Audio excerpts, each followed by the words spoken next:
আমার আপত্তি নাই, তুমি তোমার পোলারে ডাক্তার বানাও, আমার কোনো আপত্তি নাই। তুমি তোমার ছেলের ইঞ্জিনিয়ার বানাও, কন্ট্রাক্টর বানাও, আমার আপত্তি নাই। তবে আমার দাবি আছে, মুসলমান হিসাবে তোমার কাছে আমার দাবি হইল, তোমার ছেলে আগে মুসলমান হবে, তারপরে ডাক্তার হবে। যদি মুসলমান হওয়ার পরে ডাক্তার হয়, তোমার ছেলের হাতে নর্মাল ডেলিভারির জায়গায় সিজার হবে না, ঠিক কিনা? এই যে সিফা সাফাত প্রাইভেট হাসপাতাল করে বইয়া থাকে, এক কুমিল্লা শহর কয়েকশো হাসপাতাল হইব। আমারও তো অনেক জায়গা ফিরসাব দেখে উদ্বোধন করতাম না, তা আমি আবার মালিকের নিডাল জিগাই, ভাই হাসপাতালের দিয়ে এমনি অভাব নাই, এত রুগী ইয়ে করতে, এটা তো ভাড়া না? কহ ভাড়া। তা আমি ভাড়া এত টাকা ভাড়া, তারপরে আছে আয়া ফায়া, অ্যাম্বুলেন্স ড্রাইভার, কত তান উঠি মুটি, এত তান করে সেটা আপনি লাভ করে বাঁচাইবেন কেমনে? হুজুর টেনশন করে না, হিসাব মিলেই রাখছি। আমি ওই কি হিসাব? আল্লাহ আল্লাহ করে যদি খালি মাসে 20টা সিজার ধরতাম পারি, দেখবেন কারবার করাইলা, যদি 20টা সিজার করতাম পারি আল্লাহ আল্লাহ কইরা, দেখবেন হাসপাতালও আর লসের কোনো সম্ভাবনা নাই। ও আপনার বিবেকে কি কয়? যেই হাসপাতালের মালিকে চিন্তা করছে 20টা সিজার ধরতে পারলে তার ভাড়াটারও উঠটা কয়টা টেয়া থাকবো, তার এই হাসপাতালে জীবনে ফয়েজ ভাই নর্মাল ডেলিভারি হইব? ওই তো লইলে ওদের থামাই লাগবে, ওইয়ের না ওইয়ের না ওইয়ের না, সিজার করাম সিজার করাম। কুদ্দুর চিন্তা করে না, কুদ্দুর চিন্তা করে। ওই যে ডাক্তার বানাইছেন, তার পর্যন্ত আল্লাহর ভয় শিখেছেন না তো, তা তখন খালি সিজার বিচার, এটা নর্মাল ডেলিভারি বিচারে না। কিন্তু একটা সিজার করাইতে গিয়া একটা রিক্সাওয়ালায় যে কি বিপদ পড়ছে তে না বুঝে, তাই তো কাঁদছে বারান্দাত বইয়া বইয়া। ডাক্তারে কইছে সিজার লাগবো, ফানি বিলে হুগাই গেছে গা। দেখো আরে টেহা দিয়ে কিনা করা বাঁচলে না, সিজার করানোর বেলা করাইছে, জিগাইছে কত বিল কত, 35,000 আইসে, ইয়া ওষুধ টষুধ বেড়াইয়া। তো একটা সিল্লান দিছি, সিল্লানটার লোক একটা আহা শব্দ বাড়িয়েছি, খের গুইরাত লাগাই গেলে আহাটা জায়গা আগুন ধরে গেল। কারণ তে হলো যে বিয়ার সবাই সিএনজি দিছে, হেডির ভাড়াও হলো দিতে পারছে না, ফলাই অন্য রাস্তা দিয়ে আনে। আর এই জায়গার মধ্যে 35,000 টাকা দিয়া তে সিজার করাইছে। তে মনে মনে আল্লাহ ডাক দিয়া বলেছিল, আল্লাহ না হইলে ভালো আছি, বাচ্চা না হইলে ভালো আছি, বাচ্চা খুশির খবর। 35,000 টাকা সিজার হইনা তে সিল্লান যা কইছে আমার ঘরে বাচ্চা না হইলে ভালো আছি। এখন ডাক্তাররা সব ডাক্তাররাই সিজারের পিছে দৌড়ে গেলে, ওই সিজার হইলো 30,000 35,000, নর্মাল ডেলিভারি হইলে 5,000। তা আপনার ফুটে ডাক্তার ওদের পরে সিজার করে গেলে, কারণ তার ভিতরে আল্লাহর ভয় নাই, একটা মিনিট দেরি করে না। আগের দিনের বেরিয়ে কোনো কি বাচ্চা কাচ্চা হইছে না, ওই সিজার দিয়ে একটাও লাগছে না, হ্যাঁ হইছে কেমন? ও হন সিজার লাগে গেলে। আমরা তো 5/3 বই, আমরা 5/3 বই। আমার আম্মার তো সিজার হয় নাই, আমার আম্মার ঘরে তো আমরা সবাই নর্মাল ডেলিভারি হয়েছি। আমরা তো 8 জন হয়েছি, 8 জন। ওখান তো হয় 1-2 জন, এটিও আবার ফ্যাট কারণ লাগে গেলে, এমনি হয় না গেলে ওইব কেমনে? ওই তো লইলেও তো ওই তো দেয় না তো, ওই হাসপাতাল হলো। আপনারা কয়বা? 5/1 বই, 6 জন। আমরা তো কম, আপনারা কয়জন মাত্র? আপনারা কয়জন? আপনারা কয়বা? এবারে 10 নম্বর, তাহলে বোঝা গেল 10 জন। 10 জন হইলে আইস দিয়েছেন কিন্তু। আমি যে রোহিঙ্গারে সাহায্য লয়ে গেলাম টেকনাফ, টেকনাফ গিয়া সেরে দিয়ে এক বেডি 15 জন লইয়া বইয়া রয়েছে, তারগুল যে ভুল লইয়া তেমনি বইয়া রয়েছে। এবারে বাইরে আমরা জিগাইলাম রিকা রাখো, আমরা ইতান দিই। আমি সব দেখি আপনার কয় 2 জনে পানি আনতে গেছে 17।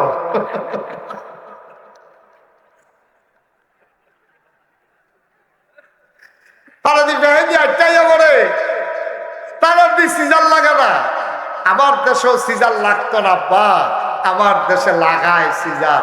ওই যে আল্লাহর ভয় নাই, ডাক্তারের কলিজায় আল্লাহর ভয় নাই, তারা নর্মাল ডেলিভারি হইতে নিলেও হইতে দেয় না, নানান ভয় দেখাইয়া ডেলিভারি সিজার করে। সব জায়গার ভিতরে ওই দিন শিক্ষা লাগবে।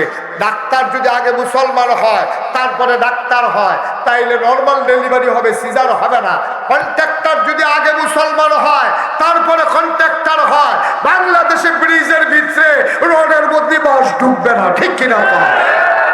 আমরা হাতে চিন্তা করবো, কেউ দেখুক আর না দেখুক, একজন দেখেন, তিনি কে?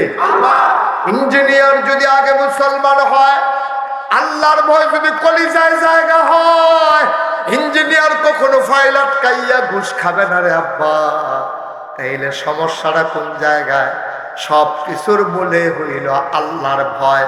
এই জন্য আল্লাহ কোরআনুল কারীমে 21 পারায় সর্বশেষ সূরা আহজাবের ভিতরে আল্লাহ কয়, ইয়া আইয়ুহান নবী আত্তাকিল্লাহ, ও নবী আপনি ডরাইবেন আল্লাহরে।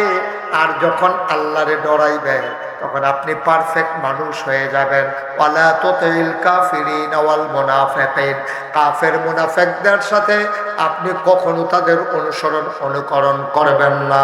ও ধনুয়া খোলার মানুষ, আমার কলিজার মানুষ, আমার কাছের মানুষ, আমিও তোমাদের মানুষ, আমি তোমার শত্রু না। ও আম্মা, যারা পর্দার আড়াল থেকে শুনছেন আম্মা, আমি আপনাদের শত্রু না গো আম্মা। এমন ভাবে বুঝাইয়া কেউ বলবে না। আগে আপনি মুসলমান হন, কলিজার ভিতরে আপনি আল্লাহর ভয় ঢোকান, তাইলে আপনার দ্বারা চুরি করা, ডাকাতি করা, ওজনে কম দেওয়া, ফাইল আটকাইয়া ঘুষ খাওয়া, রডের ভিতর বদলে বাঁশ দেওয়া, মন যা চায় তা করা যাবে না, যাবে না, যাবে না, ঠিক কিনা? তাহলে অন্তরে ভয় থাকবে কার?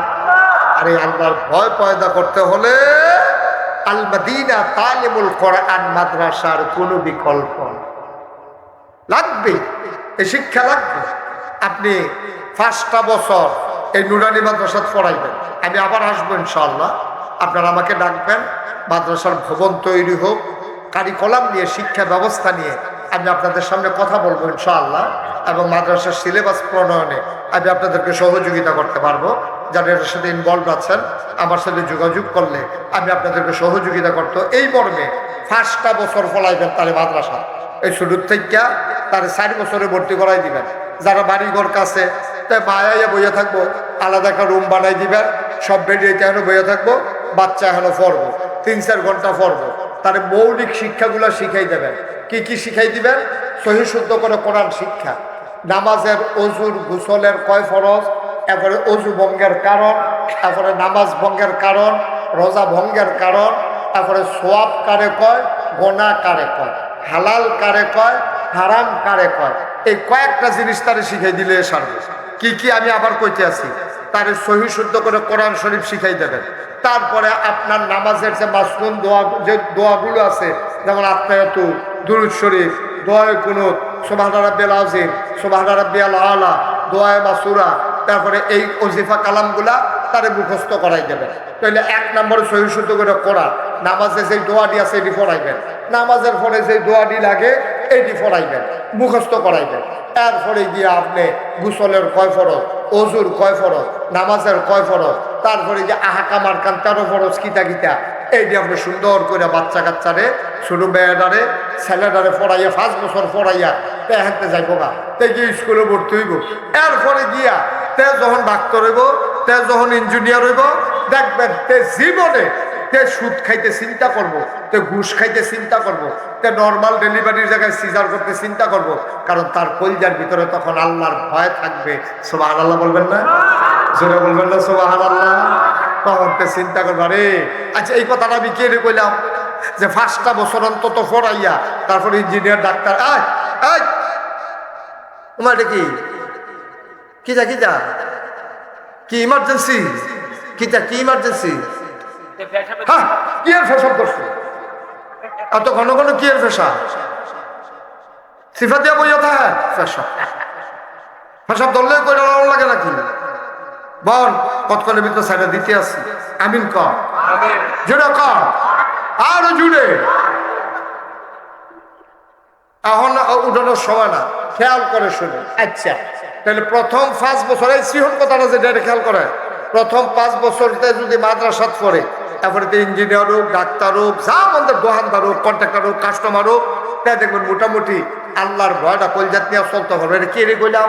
আপনি সকালে খুব খেয়াল করেন, সকালবেলা আপনি ঘুমেতে উঠছেন, গত রাইতে যে বাতরি রয়েছে, শীতকাল্লা রাত তো বেডিতে পানি দিছে না, তো বাতরি এমনি কড়কুই রইয়া রয়েছে, ঝরঝি রইয়া রয়েছে, আর বুলার দ্বারা দিয়ে হুটকি দিয়ে রাঁধছে, সেই তরকারিটাও রয়েছে। সকালবেলা উঠতে সেটা বেলা মুলার দ্বারা দিয়ে হুটকি দিয়া আর ইয়া কড়কুইরা ভাত দিয়া খাইছে। দুপুরবেলা দাওয়াত আসি, এই দাওয়াতের মধ্যে গুস্ত দিয়া কুরমা ফলাও খাইছে। রাত্রেবেলা তারে ফলা পেটে ধরে বিরিয়ানি ফলা করেন না, রাত্রেবেলা তারে দইরা বিরিয়ানি খাওয়াইছে। খেয়াল করেন বললাম আসল কথা তাইয়া পড়ছি। সকালবেলা খাইছে মুলার দাদা দিয়ে উঠকি দিয়া, দুপুরে খাইছে কুরমা পোলাও, রাইতে খাইছে বিরিয়ানি। এখন তো যখন ঘুমাইতে গেছে, শরীরটা যখন নাড়া পড়ছে, ভিতর থেকে একটা ঢেকুর আসছে।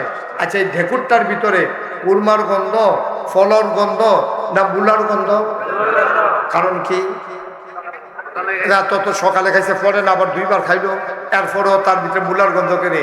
তাইলে বোঝা গেল মানুষের শুরু হয় যেটা দিয়া, শেষ পর্যন্ত এটা থাকে। আপনি যদি তার কোরআন দিয়া জীবনটা শুরু করাই দিতেন পারেন, দেখবেন তার মৃত্যু পর্যন্ত তার ওই কোরআনের একটা ধাঁচ, কোরআনের একটা ঘ্যাস, কোরআনের একটা গন্ধ তার প্রতিটি কাজের ভিতরে থাকবে। ঠিক কিনা? আফসুস হলো আমরা তারা ইসলাম মানা শুরু করে কবে জানেননি? 60 বছর হয়েছে। এবার চাকরি শেষ, রিটায়ার্ডে গেছে।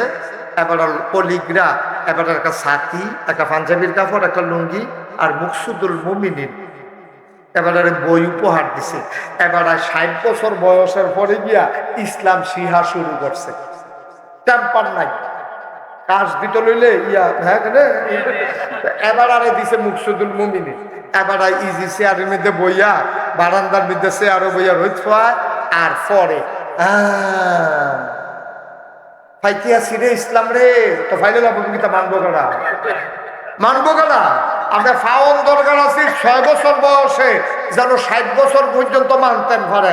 আপনি ফাইছেন 60 বছর বয়সে, 62 বছর বয়সে তো আপনি আপনি একবারে এন্তেকাল হয়ে গেছে, মারা গেছে, তো 2 বছরে তো মাননের টাইম পেয়েছেন না। এর ভিতর দিয়ে আগে শৈলে যেমনি দিছে, অন্ত শৈলে এমনি দেয় না। অন বইয়া রইলে খেলুই যাইতেন মনে কয়, খেলুইলে উত্তালাইতেন মনে কয়, অহন অজু রাখতেন পারেন না, ঘন ঘন পেশাব হয়, মসজিদও নামাজ পড়তেন পারেন না, তাহাজ্জুদ তো পড়লে পারেন না। তাহাজ্জুদ পড়বেন কেমনে আপনি?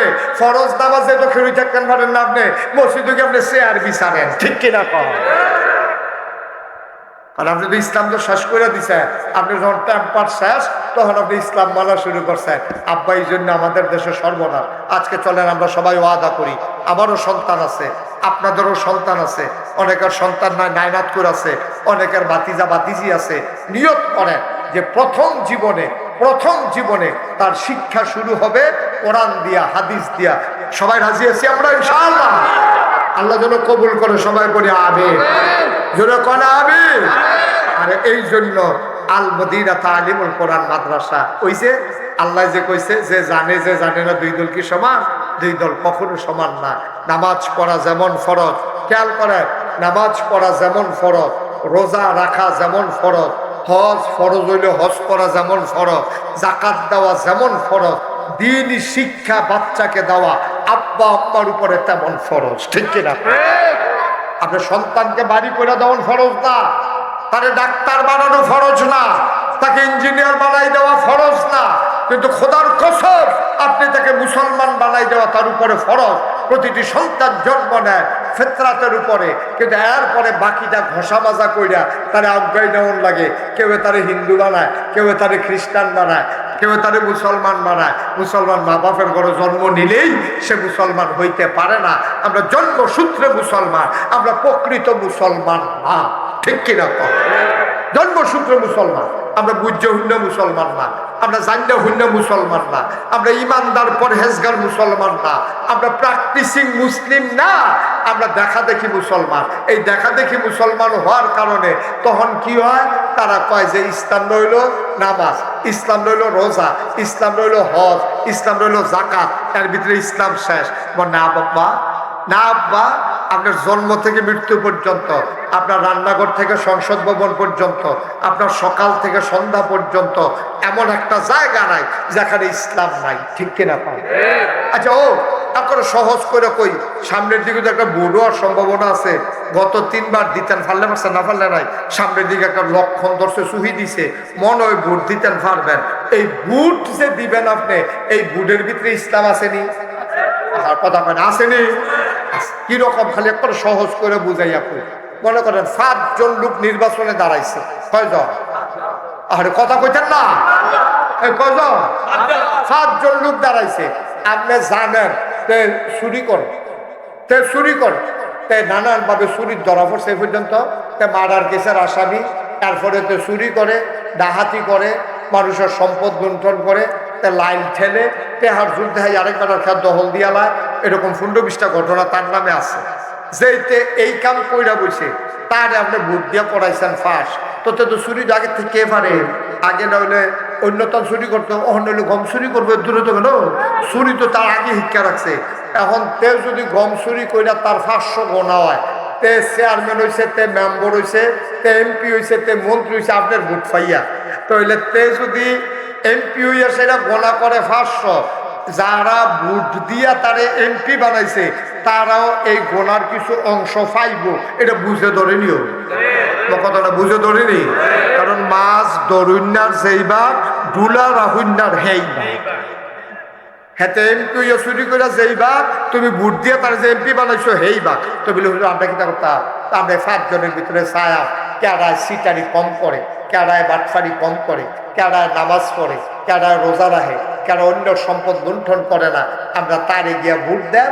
তইলে কি হইব, আমরা অন্তত আল্লাহর কাছে কইতাম ফারাম, আল্লাহ দাঁড়াইছে 5 জন, এর ভিতরে তুলনামূলক কম সুটটারে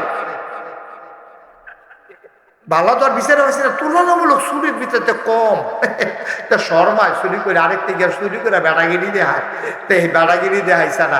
আর নামাজও দেখছি পরে 5 ওয়াক্ত আমরা লগে, রোজাও রাখে, দাড়িও রাখছে, সব দিক বিবেচনা কইরা আমরা দেখলাম যে এবারে বোধহয় চুরি চামারি যাইতো না, এই বুঝ করে এবারে ভোট দিছি।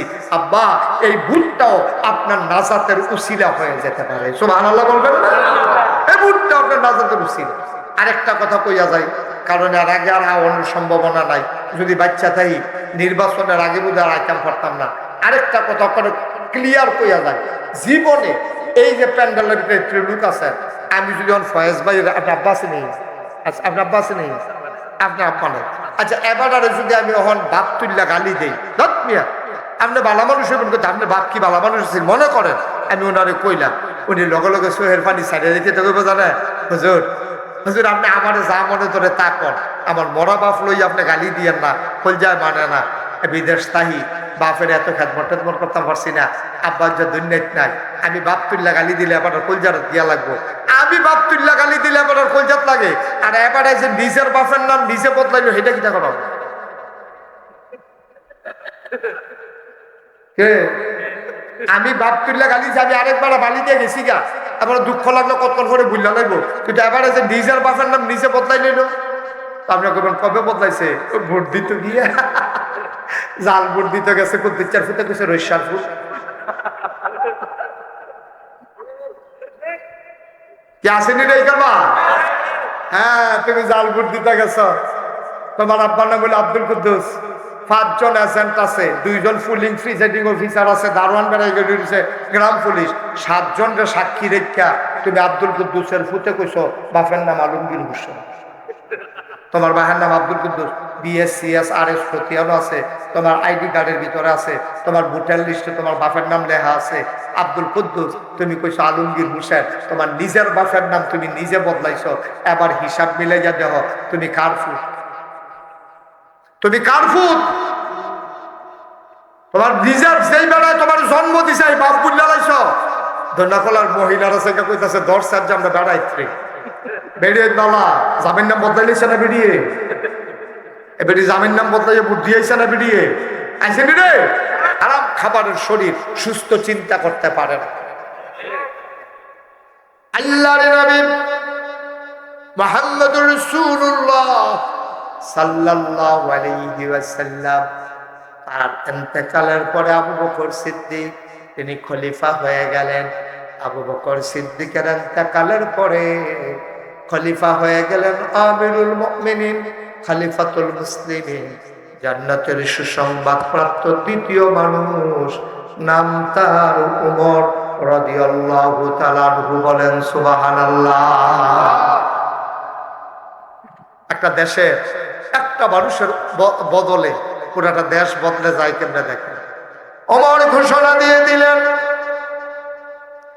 আমি যদি কোরআন সুন্নাহ মতো দেশ চালাই তোমরা আমার সহযোগিতা কইরো, আমি যদি কোরআন হাদিসের বিরুদ্ধে চলে যাই তোমরা আমার কাজে বাধা হয়ে দাঁড়াইও। নিয়ম হলো যিনি রাষ্ট্রের প্রধান হবেন তিনি মসজিদে নববীর ভিতরে খুতবা দেবেন, জাতীয় মসজিদে বাচ্চাটারে বসাই দেন, বাচ্চা মসজিদে খুতবা দেবে। ওই মানুষটা যিনি রাষ্ট্রের প্রেসিডেন্ট হবেন, দুর্ভাগ্য আমাদের শতকরা 92 জন লোক এই দেশে মুসলমান। এই দেশে রাষ্ট্র ক্ষমতার সর্বোচ্চ পর্যায়ে যায় মহিলা, যারা নামাজ পড়াবে দূরের কথা, ইমামতির কোনো বৈধতা নাই, ঠিক কিনা? মহিলাদেরকে নিয়ে আমরা প্রধানমন্ত্রী বানাই, তো রাষ্ট্রের প্রধান কেমনে গিয়ে নামাজ পড়াবে? আচ্ছা, ওই প্রসঙ্গ থাক। এখন উমর, তিনি রাষ্ট্রের প্রেসিডেন্ট, অর্ধ পৃথিবীর প্রেসিডেন্ট, তিনি আমিরুল মুমিনিন, খলিফাতুল মুসলিমিন।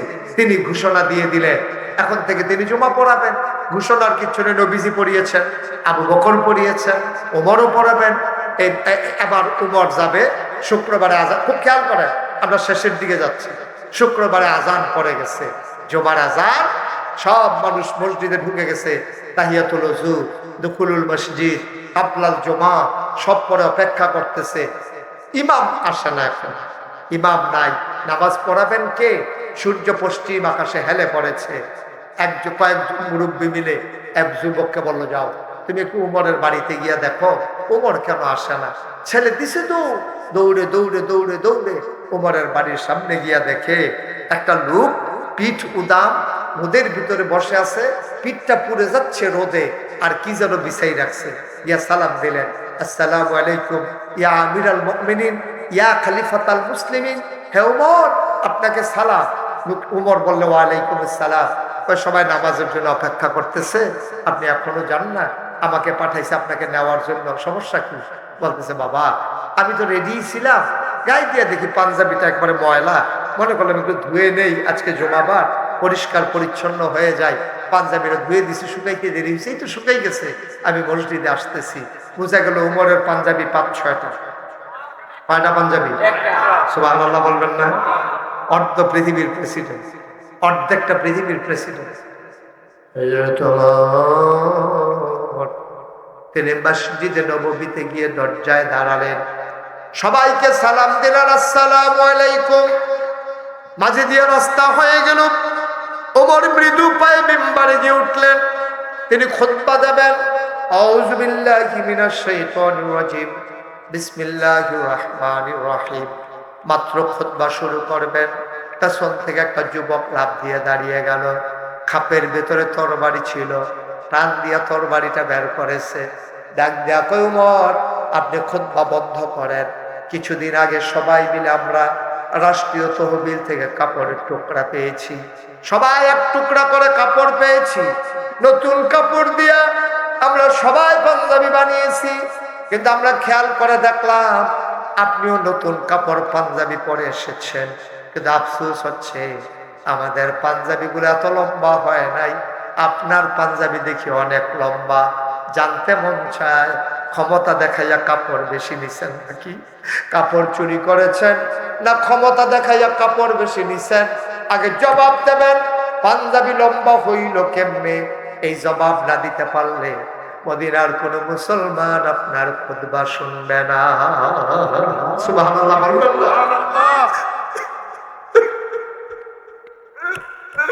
অর্ধেকটা পৃথিবীর প্রেসিডেন্ট, আমিরুল মুমিনিন, খলিফাতুল মুসলিমিন, যার ব্যাপারে নবী বলেছেন, আনা খাতামুন নবিয়্যিন লা নবিয়্য বাদি, আমার পরে আর উমর নবী নাই, আমার পরে যদি নবী থাকতো আমার উমর আমার পরে নবী হইতো।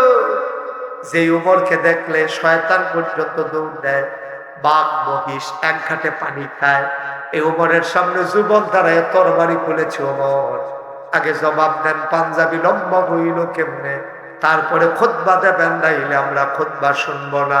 ওমর মাথা নিচু করে ফেললেন, গাল বেয়ে টপ টপ করে পানি পড়ে। ওমর আর কথা কয় না, ওমর চুপ মেরে দাঁড়িয়ে আছেন, কাঁদতেছেন। ওমরের ছেলের নাম ছিল আব্দুল্লাহ। আব্দুল্লাহ ইবনে ওমর দাঁড়ালেন, বললেন, ভাইয়েরা, ও ভাইয়েরা, আমার আব্বা কাপড় চুরি করে নাই, আমার আব্বা কাপড় চুরি করার মানুষ না। সবাই বলে সাফাই গাওয়ার দরকার নাই, পাঞ্জাবি লম্বা হয়েছে কেমনে তোর বলো, তাহলে বুঝবো কাপড় চুরি করছে নাকি করে নাই। আব্দুল্লাহ ইবনে ওমর কয়, ভাই তোমরা আমার আব্বারে চিনো নাই। আমার ভাইয়েরা একদিন কাঁদতে শুরু করেছে, ফিন্নি খাবে, কাঁদতে কাঁদতে ঘুমিয়ে পড়েছে। আমার আব্বা যখন ঘরে গেছে, আমার আম্মা বলতেছিলেন বাচ্চাগুলা ফিন্নি খেতে চায়, আপনি ওরা না খেয়ে ঘুমিয়ে পড়েছে কাঁদতে কাঁদতে। ওমর কয় তাই নাকি? বা বাচ্চাদেরকে উঠাও। বাচ্চাদেরকে উঠানো হলো। ওমর বলতেছেন বাবারা তোমরা নাকি ফিন্নি খেতে চাও? ওই জি আব্বা খেতে চাই। ও অবশ্যই ফিন্নি খাবে। বাচ্চারও তো আনন্দে উদ্বেলিত।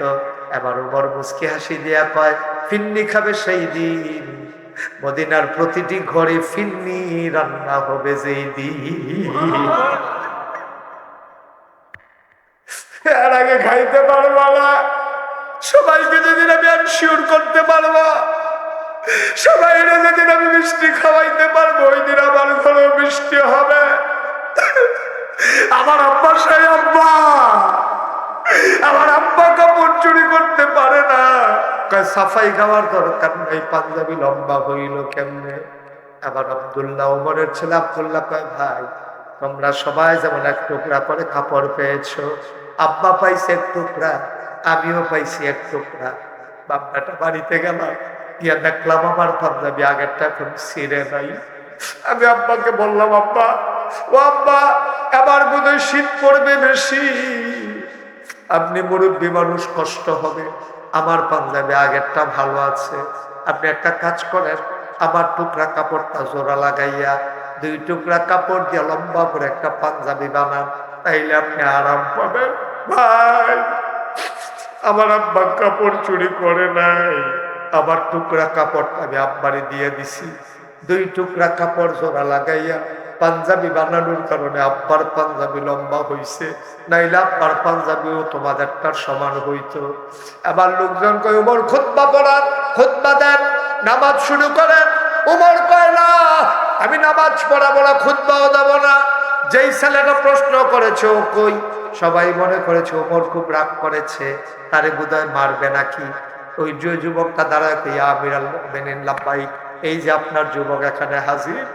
ওমর কান্দে, ডাক দিয়া কইছে পুকুরে আমার কাছে আয়। সবাই রাস্তা করে দিল। ওমর মিম্বার থেকে নামলেন, হাত দুটি ছড়িয়ে দাঁড়ালেন। যুবকটা লাফ দিয়ে ওমরের বুকের ভিতরে পড়ে গেল। ওমর টান দিয়া ধরা চিৎকার করে কয় যুবক রে, ও যুবক, তোর মতো যুবক যতদিন আসমানের নিচে এই পৃথিবীতে থাকবে ততদিন পর্যন্ত ইসলামের দিকে চোখ তুলে তাকানোর কেউ সাহস পাবে না, ঠিক কিনা?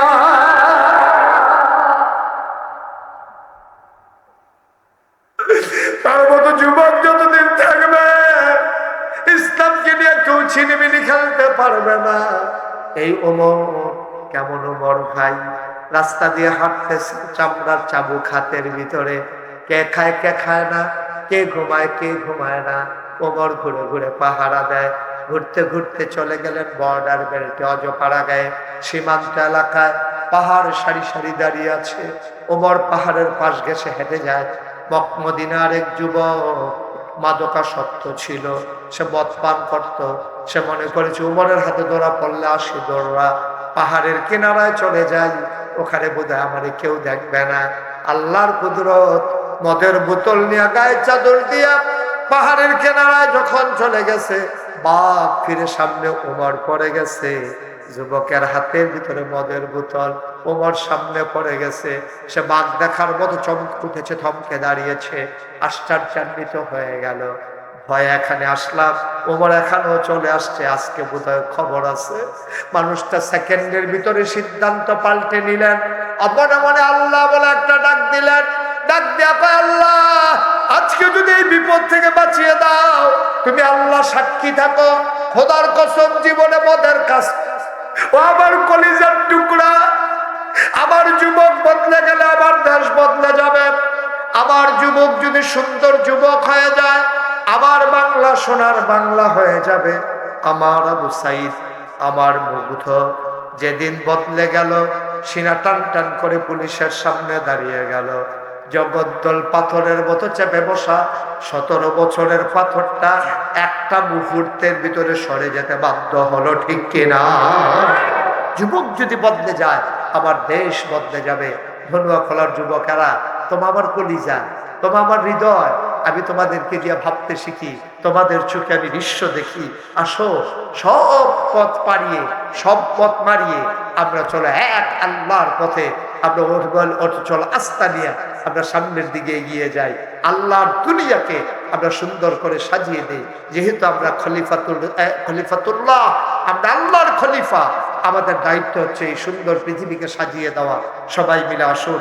যে মাদ্রাসার শুভ সূচনা করা হয়েছে, যারা এখানে এই মাদ্রাসার জন্য যিনি উদ্যোগ নিয়েছেন, মোহাম্মদ জাকির হোসেন, জায়গাদাতা মাকসুদুর রহমান টিটু, নজরুল খান, হাবিবুল্লাহ খান, মোবারক খান, আইয়ুব আলী খান, তারপরে প্রস্তাবক হচ্ছে খুরশাদ আলম, মজিব খান, হুমায়ুন, হুমায়ুন, তারপরে দুলাল খান। আর কি হলো ভাই? ছেড়ে কি হয়েছে? সমস্যা কি? এই যে আমি খাতার দিকে চাইছি, তে বাইরের দিকে চাইয়া বাড়ি লেগে আছে।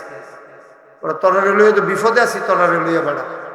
আমরা কি কেউ নামাজ পড়তাম না? হ্যাঁ, সব তোমরা এই কালা ফাজে কি তো বইবে না? আগে রাখছে, রাস্তাটা আগে রাখছে, বুঝছো না? বাইরে ফিরে যাবে দোয়া শেষ করে। মাদ্রাসার জায়গা অনেকে দিয়েছেন, অনেকে দেবেন। সুন্দর করে যেন মাদ্রাসাটা হয়, যেন সবাই এখানে সহযোগিতা করবেন। এখানে 1 শতক জায়গার অনেক দাম আমি জানি, কিন্তু তারপরে মাদ্রাসার জন্য একটু জায়গা দিতে পারা, এটা একটা বিরাট ব্যাপার। খুরশাদ আলম ভাই কি জায়গা দিয়েছেন? ইনশাল্লাহ।